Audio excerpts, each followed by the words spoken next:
헝가리 부다페스트 다뉴브강에서 한국인 33명을 태운 유람선이 크루즈선과 충돌하면서 침몰하는 사고가 발생했습니다. 사고가 난 이 다뉴브강은 평소에도 관광객들이 야경을 위해서 많이 찾는 관광 명소라고 하는데요. 네, 과연 어떤 곳이고 현지 분위기는 어떤지 부다페스트 현지에서 20년간 거주하시다가 현재 잠시 한국에 들어오신 한수빈 씨와 함께 이야기 나눠보도록 하겠습니다. 어서 오십시오. 어서 오세요. 네, 안녕하세요. 어려운 걸음 해주셔서 고맙습니다. 이 부다페스트에서 20년 정도 거주를 하셨으니까 거의 뭐 그쪽 지역이나 지리 이런 것들은 굉장히 익숙하실 텐데 혹시 사고 소식은 언제쯤 들으셨어요? 전 오늘 아침에 들었습니다. 오늘 아침에 혹시 뭐 보도를 보고? 네, 뉴스 보고. 그럼 굉장히 많이 놀라셨겠네요. 네, 저도 집에서 자고 있다가 어머니가 갑자기 깨우셔가지고 부다페스트에서 이런 사고가 났다고 전해주셔가지고 알게 됐습니다. 혹시 그러면 지금 저희가 그쪽 지리는 전혀 모르니까 부다페스트 어느 그 지역에서 사시는 겁니까? 그러니까 그 다뉴브강 근처에 있다고 저희가 봐도 되는 건가요? 네, 사실 부다페스트가 이제 두 가지 도시가 합쳐져가지고 부다페스트가 되는데요. 그 도시를 가르고 있는 게 그 다뉴브강이 되겠습니다. 이렇게 절반으로 가르고 네, 있습니다. 그러니까 강남이랑 강북쪽이랑 비슷한 느낌이라고 보시면 되겠고요.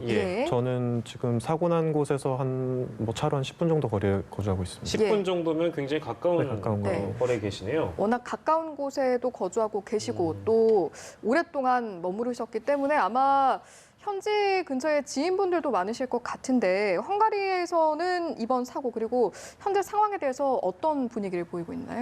헝가리 인터넷도 확인해보고 그랬는데 그쪽에서도 계속 좀 뉴스를 많이 올리고 있는 상황이고요. 또 그쪽에서 그러한 사고가 났다는 것을 저도 사실 처음 접해보는 바라서 좀 되게 무겁게 다루고 있고 최대한 빠르게 신속하게 대응을 하려고 하고 있는 모습으로 지금 제가 알고 있고요. 또 그쪽에 있는 한인들 입장에서도 당연히 안타까움을 좀 말하지 못하는 그런 상황인 것 같습니다. 이제 통역을 주업으로 이제 하고 계신다고 저희가 들었는데 그래서 이제 헝가리 쪽 물론 20년을 사셨기 때문에 당연히 이제 그쪽 지역이나 보도에 익숙하셔서 오늘 마찬가지로 헝가리에서 오는 그런 소식들을 발빠르게 접하셨을 텐데요.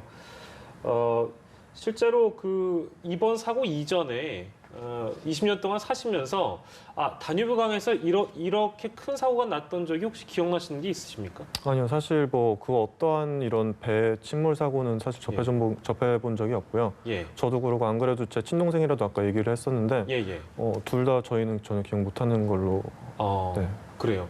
근데 이제 저희도 오늘 나름의 여러 이제 경로를 통해서 보도도 만나보고 인터뷰를 해보니까 한강보다 굉장히 폭이 좁은 다뉴브강에서 거의 100여 채가 넘는 작은 배들이나 혹은 조금 더 그거보다 큰 배도 있다고 들었습니다만 그런 배들이 한꺼번에 그 다뉴브강을 채워서 이렇게 몰린다고 들었습니다. 그러니까 20년 동안 이제 그쪽 다뉴브강 이론을 많이 보셨으니까 저거는 조금 위험해 보인다라는 어떤 지점을 느끼신 적은 전혀 없으셨나요?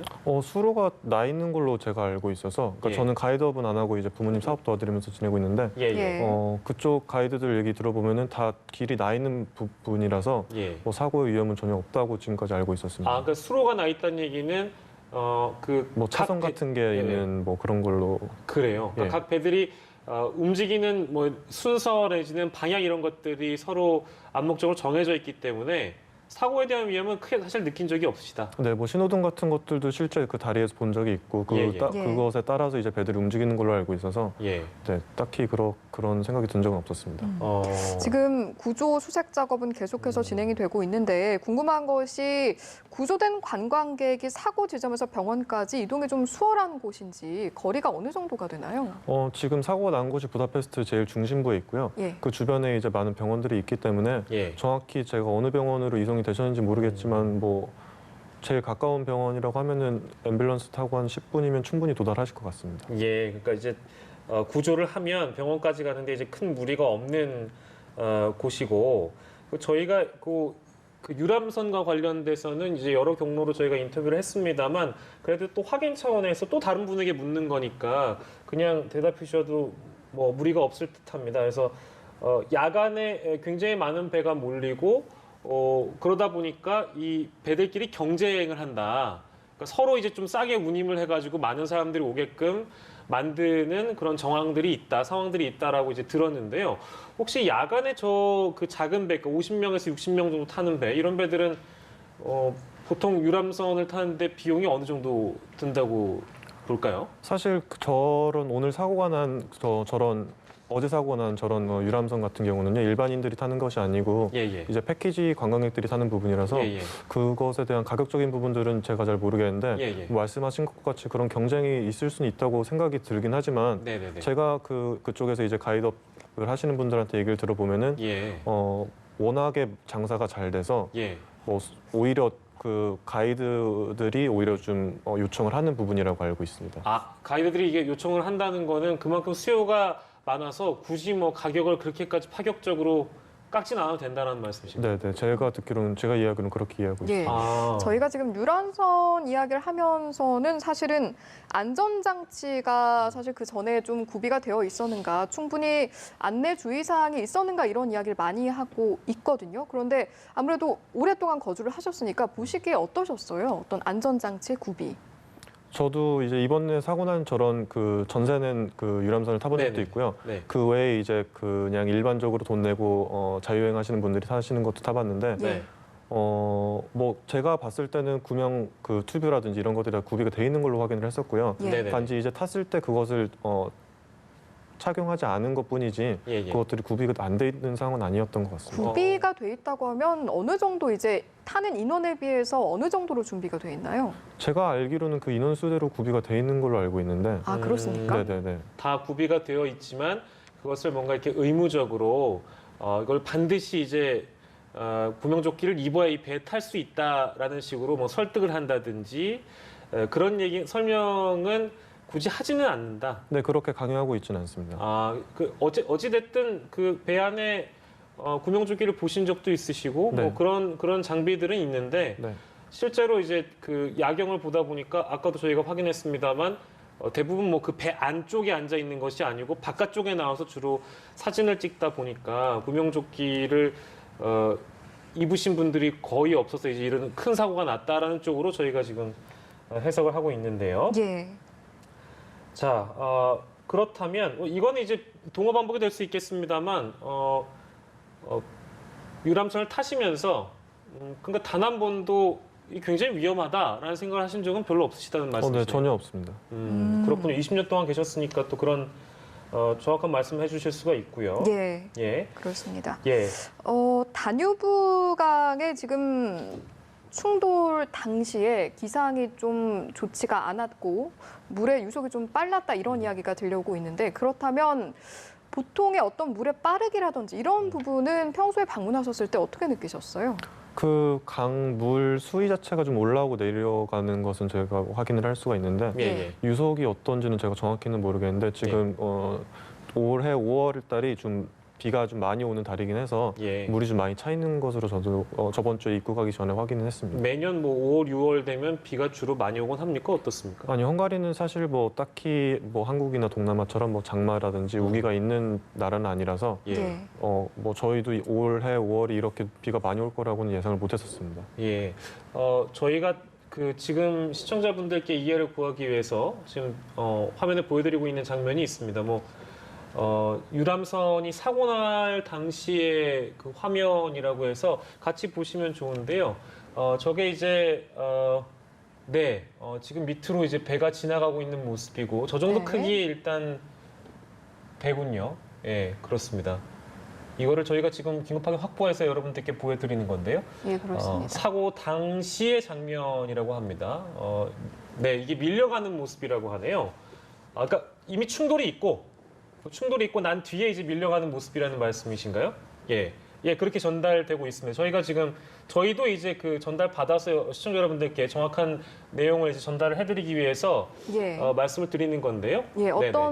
저희가 조금 전에 이야기했던 부분이 물의 빠르기보다는 일단은 최근에 비가 많이 와서 좀 수위가 있는 편이었다라고 말씀을 해주셨는데 혹시 날씨에 따라서 어떤 이런 기상 악화가 심한 날은 좀 통제가 된다라든지 운행이 통제가 된다라든지 이런 규정은 있다고 하나요?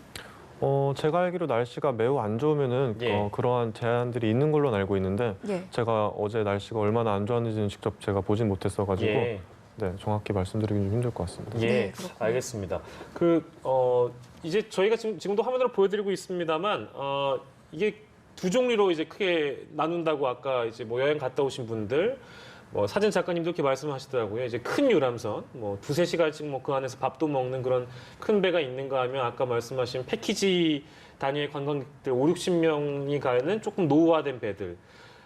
분포로 보면 어느 정도의 분포 몇 대 몇 이렇게 볼 수 있을까요? 뭐 큰 배가 뭐 상당 부분 적을 수도 있겠고요. 예상하건대 어느 정도 비율일까요? 작은 배들의 비율? 네. 뭐 사실 이제 유람선 같은 경우들이 이제 그 저희가 흔히 말하는 크루즈호라고 할 수 있는 그런 대규모 배들도 많이 있고요. 그래서 그런 배들은 이제 다뉴강을 따라서 뭐 부다페스트에서 출발해서 비엔나까지 거쳐간다든지 예. 아니면 뭐 더 많은 나라들이 이제 거쳐가는 그런 상품들도 여행 상품들도 있고 예. 이제 말씀하신 아마 그 두세 시간 패키지는 그것들보다는 좀 더 작은 배 예. 아마 그 뒤에서 충돌을 일으킨 배가 아닐까 싶고요. 그리고 이제 더 작은 배들은 이제 한 예. 60명 정도 타는 배들은 아마 저런 배들이 제일 많을 것 같기는 한데 예. 네, 뭐 정확한 비율을 제가 말씀드리기는 좀 부정확할 수가 있지만 그래도 한 뭐 6대 4라든지 예, 예. 7대 3 정도의 비율로 좀 작은 배들이 더 많이 돌아다니는 거는 확인할 수 있는 것 그러니까 같습니다. 카테고리를 한 세 개 정도로 나눌 수 있겠네요. 그러니까 다른 국가에서 헝가리로 들어오는 굉장히 큰 네, 크루즈들도 있고, 그러니까 네. 그게 이제 대형이라고 하면 대형이고, 맞습니다. 아까 제가 표현했던 뭐 식사를 겸할 수 있는 뭐 작은 단위의 크루즈들, 네. 그게 이제 한 중간 사이즈라고 볼 수 있고요. 네. 그리고 마지막으로는 이제 한 5, 60명 정도 타는 예. 그런 작은 배들도 함께 포함해서 저 다뉴브강 일대를 채우고 있다, 야간에 채우고 있다는 말씀이시고요. 예, 그렇습니다. 네. 저희가 앞서서 이제 들어온 사고 당시에 이제 화면을 보여드렸지만 큰 배 앞머리에 작은 배가 밀려나가는 모습이었는데 다시 지금 한번 보여주시겠습니까? 예, 예. 이건 이제 아침에 지금 이제 보이시는 그렇습니다. 장면이 예, 사고 당시의 희미하게- 모습이라고 하네요. 예, 그렇습니다. 왼쪽에 이제 작은 배가 밀려가고 있고 큰 배가 이제 밀어 나가고 있는 모습인데, 그러니까 이 비율이 한 6대 4 정도 된다 이렇게 말씀을 해주셨는데, 그러면 이 강 자체 원래 대형 크루즈선이 좀 자주 오간다고 볼 수가 있는 거겠네요. 대형 크루즈선들은 그렇게 많이 오가진 않고요. 이제 예. 그 두세 시간짜리들 하는 그 중급들이 좀 있고 예. 그리고 이제 소형급들이 많이 있습니다. 대형들은 많이 움직이는 편은 아닌 것 같고요. 예, 예. 간혹 가다가 이제 정박해가지고 뭐 그 안에서 이제 뭐 즐기시는 분들이 있는 것 같습니다. 예. 그 헝가리 보도를 저희가 지금 다 종합할 수는 없는데요. 이제 오늘 이제 오시기 전까지 현지 보도를 좀 보셨다고 하니까 현지 언론 보도는 아까 보실 때 주로 어떤 것들이 방송되고 있었는지 다시 여쭤봐도 되겠습니까? 제가 확인하기로는 이제 그 아무래도 이런 사고가 거의 최초로 일어난 게 아닌가 싶어서 예. 그쪽에서 좀 많이 당한 것 같고요. 굉장히 주시를 하고 있는 모양이고요. 네, 맞습니다. 네. 그래서 그런 부분들에 있어서 좀 더 정확한 팩트를 좀 다루기 위해서 예. 좀 정확한 내용들을 전달하려고 하는 것을 제가 확인할 수 있었습니다. 예. 처음 있는 실제 이런 일을 예. 처음 한수빈 씨도 보셨다고 하고 헝가리에서조차 그 보도하기를 굉장히 주시하고 있다고 보면 굉장히 예. 큰 사고임에는 분명한 것 같습니다. 그렇습니다. 저희가 이제 유람선에 대한 이야기들을 주로 이야기를 하면서 몇 가지 질문을 던졌는데 앞서 안전장비는 좀 갖춰져 있었던 것 같다 이런 말씀을 하셨어요. 네. 그런데 여쭤보고 싶은 부분이 지금 이번에 사고가 발생한 배 같은 경우에 좀 건조가 된 지 오래됐다 이런 소식도 전해지고 있어서요. 이렇게 노후화된 배의 모습은 좀 그동안 보시면서 느끼신 바가 있는지 궁금합니다. 물론 이제 다양한 배들이 있는데 물론 패키지 여행을 가더라도 이제 그 좀 비교적 새로운 배들도 있고 비교적 오래된 배들도 있는데 예. 그것은 제가 알기로는 뭐 패키지 특성에 따라서 좀 달라지는 부분들도 있다고 알고 있습니다. 일단 탑승 인원은 2명 늘었습니다. 35명인데요. 한국인 탑승객은 변함이 없습니다. 마찬가지로 구조 인원도 변함이 없고요. 다만 네. 승객이 조금 늘었다는 점을 저희가 다시 한번 확인을 해드리고 예. 아까 사고 영상을 저희가 보여드렸습니다만 마찬가지입니다. 대형 선박이 귀환 중에 있었던 이 유람선의 후미를 추돌을 하면서 이 사고가 발생했고 예. 구명조끼에 대한 부분 역시 저희가 다시 말씀을 드려야 되는데 귀환 중이었기 때문에 내부에 승객들이 있었던 것으로 여행사는 추정한다. 그렇기 때문에 그렇습니다. 구명조끼는 아마 입지 않았을 것이다라고 얘기를 했습니다. 예, 사고 당시 모두 실내에 있었고 구명조끼를 입지 않았을 것이다. 이런 추정이 있었고 헝가리 경찰이 이제 우리 시간으로는 5시에 유람선 침몰 브리핑을 했는데 현재 시각 기준인지는 모르겠습니다만 오늘 안에 인양을 해서 조사할 예정이다. 이런 내용까지 포함되어 있었습니다. 예. 헝가리 속보가 들어오는 대로 저희가 또 정리를 해드리도록 하고요. 저희 오랜 시간 우리 한수빈 씨가 옆에서 기다려주셨는데 아무래도 그 현지에서 들어오는 새로운 내용이다 보니까 더 마음이 더 안 좋으실 것 같고 저희가 마지막으로 드렸던 질문은 지금 상황에서는 적절치 못한 것 같아서 마지막으로 이런 사고를 보시면서 아무래도 헝가리에 오래 계셨기 때문에 혹시나 하는 대책 마련에 대한 어떤 기대랄까요? 그런 게 있으시다면 마지막으로 한 말씀 해주셔도 될 것 같습니다. 아무래도 이 사고가 뭐 저희 한국 분들께서는 좋은 여행을 위해서 가셨던 상황에서 안타깝게 난 것 같아서 되게 마음이 좀 안 좋은 상황이고요. 사실 그 뒤에서 들이받았던 그 배가 아니었더라면은 이런 참사가 나지 않았을 것 같은데 아무래도 이것은 좀 더 면밀하게 조사를 해가지고 앞으로는 이런 사고 나지 않도록 헝가리 당국에서 좀 신경을 써줬으면 좋겠습니다. 예, 잠시 한국에 들어오셨는데 거주하시는 부다페스트에서 이런 일이 발생하셔서 저희 연합뉴스 TV에 큰 도움을 주셨습니다. 한수빈 씨와 관련된 이야기 오늘 나눠봤습니다. 오늘 어려운 걸음 고맙습니다. 네, 감사합니다.